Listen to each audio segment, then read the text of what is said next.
Après le clap de fin du procès marathon du putsch manqué de septembre 2015, l'heure est au dédommagement des victimes. L'audience a repris aujourd'hui. Dans cette édition, Maître Ibrahim Gitanga donne les enjeux du dit procès.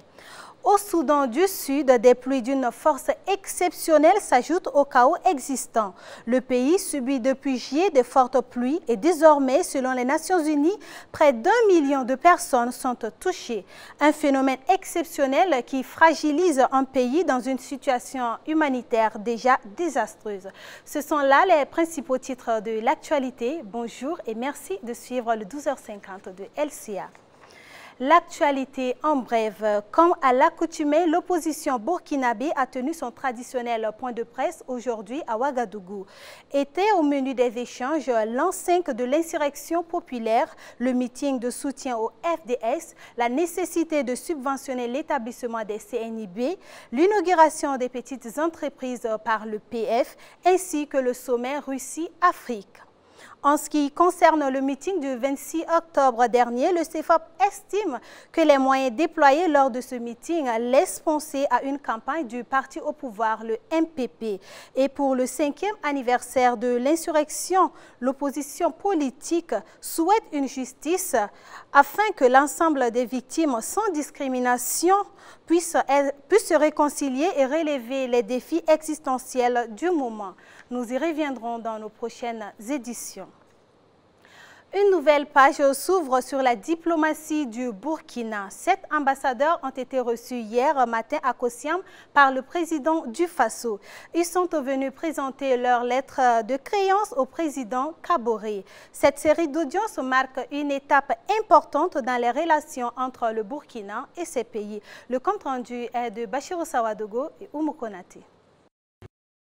Ils sont au total 7 ambassadeurs extraordinaires et plénipotentiaires venus présenter leur lettre de créance à Roch Kaboré au palais de Kossiam ce 28 octobre à Ouagadougou. Il s'agit notamment des ambassadeurs de l'Union européenne, de la République fédérale démocratique d'Éthiopie, des Émirats arabes unis, de la République d'Autriche et de la Sierra Leone, ainsi que l'ambassadeur de la République du Burundi auprès du Burkina Faso. La coopération entre le Burkina Faso et l'Union européenne date de 1959. Elle s'est renforcée, faisant d'elle et de ses États membres des partenaires privilégiés du Burkina Faso. Addis Abeba, qui accueille le siège de l'Union africaine, a signé le 16 janvier 2014 un accord cadre de coopération avec notre pays. La coopération entre les Émirats arabes unis date des années 70. Ils interviennent dans les programmes de développement du Burkina à travers le Fonds d'Abu Dhabi pour le développement. À ce titre, ils participent au financement du programme de développement intégré de la vallée de Samandeni à hauteur de 10 millions de dollars. C'est au sein de la CEDEAO que se manifeste la coopération entre le Burkina Faso et la République de la Gambie. Au départ, la coopération entre le Burkina et l'Autriche était basée sur l'enseignement et la formation professionnelle avant de s'élargir au développement rural et à des secteurs prioritaires de développement tels que l'artisanat, les micro- et petites entreprises, la décentralisation et la défense. Ce sont essentiellement les accords généraux de coopération et les accords culturels qui lient la République du Burundi et le Burkina Faso. Quant à la Sierra Leone, les relations se manifestent surtout au plan multilatéral et sous-régional. Après la phase pénale, le tribunal militaire de Ouagadougou devait statuer le 22 octobre dernier sur le dédommagement et la réparation pour les préjudices subis par les victimes du putsch manqué de septembre 2015. Mais aussitôt entamée, l'audience a été suspendue à la demande des avocats de la partie civile qui souhaitaient se concentrer pour harmoniser leur défense. L'audience a repris ce matin. Nos reporters Achille Ouetraogo et Ahmed Nanema sont allés à la rencontre de Maître Ibrahim Gitanga pour en savoir plus sur l'audience de l'examen et la réparation des intérêts civils. Suivez plutôt.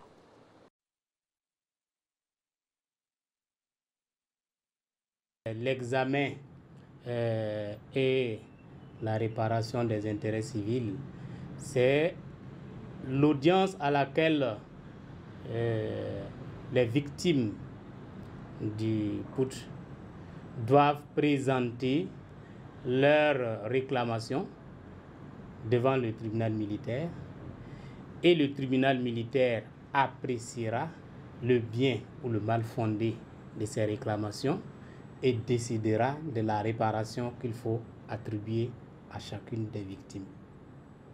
Donc c'est une audience réservée uniquement aux intérêts civils. Parce que les sanctions au plan pénal étant déjà prononcées, il reste maintenant à apprécier les réclamations que ont formulées les victimes devant le tribunal militaire.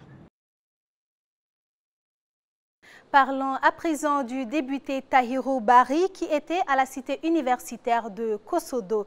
Il est allé dimanche dernier à la rencontre de ses étudiants pour s'imprégner de leurs conditions de vie. Le compte rendu de cette visite avec Bachirou Sawadogo et Ahmed Nanema. La cité universitaire de Kosodo a reçu la visite du député Tahirou Bari dans la soirée de ce dimanche 27 octobre à Ouagadougou. Une occasion pour lui de s'imprégner des réalités et des conditions de vie des étudiants, dit-il. J'ai trouvé des étudiants fiers et dignes, mais qui sont fortement préoccupés par l'amélioration de leur qualité de vie, surtout au niveau du campus. Je tiens à réaffirmer ma volonté de poursuivre le plaidoyer que j'ai toujours fait par rapport aux différents engagements qui ont été pris par le gouvernement lors de la déclaration de politique générale en 2016 et je resterai très vigilant, très attentif sur la mise en œuvre des différents engagements qui ont été pris en vue de permettre à nos frères et sœurs étudiants de mener à bien leurs études et surtout d'avoir le succès.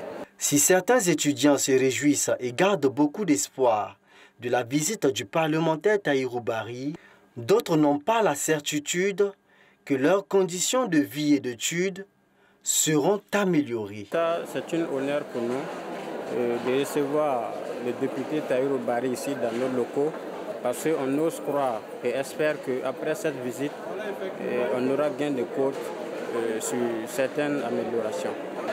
Bon, c'est un grand plaisir pour nous d'avoir l'ex-ministre de la Culture venir rendre visite aux étudiants de la cité universitaire de Kosodo, puisque je ne sais pas l'objectif du ministre, c'est-à-dire sa venue en cité ici, je ne sais pas quel objectif il vise. Peut-être après, au départ, c'était pour l'amélioration des conditions de vie des étudiants, mais bon, on ne sait pas si cela sera réalisé ou pas. Afin de mener à bien sa mission de toucher du doigt les réalités des étudiants, l'ancien ministre de la Culture burkinabé n'a pas hésité à se rendre au restaurant universitaire de Kosodo afin d'apprécier de lui-même leur repas quotidien. Personnellement, je pense que ce que j'ai goûté est convenable. Mais bon, j'ai pu voir au niveau du plat de mes voisins qu'il y avait un problème de qualité dans la viande qui m'a été présenté. Peut-être que c'est des éléments qui font l'objet de suivi par le comité du restaurant universitaire et je souhaite que des efforts supplémentaires soient faits pour permettre aux étudiants de bien se nourrir et surtout d'être sains en vue d'une meilleure optimisation de leur étude. Les étudiants ont reçu quelques ouvrages des mains de leurs visiteurs qui, selon lui, leur permettra d'enrichir leurs connaissances. Au restaurant universitaire Les Rues, l'insatisfaction toujours au menu.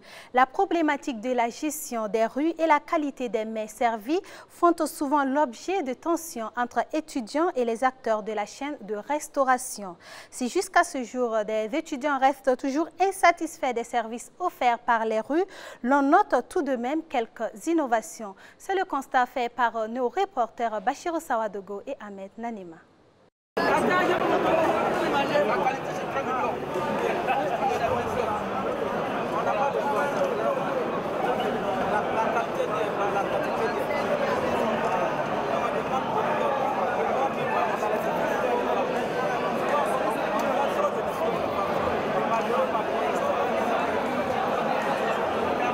Les plaintes récurrentes des étudiants sur la qualité des repas, ainsi que la lenteur du service dans les restaurants universitaires et le constat d'infiltration d'individus parmi les étudiants afin de bénéficier au même titre qu'eux des avantages qui leur sont offerts, ont abouti à des innovations.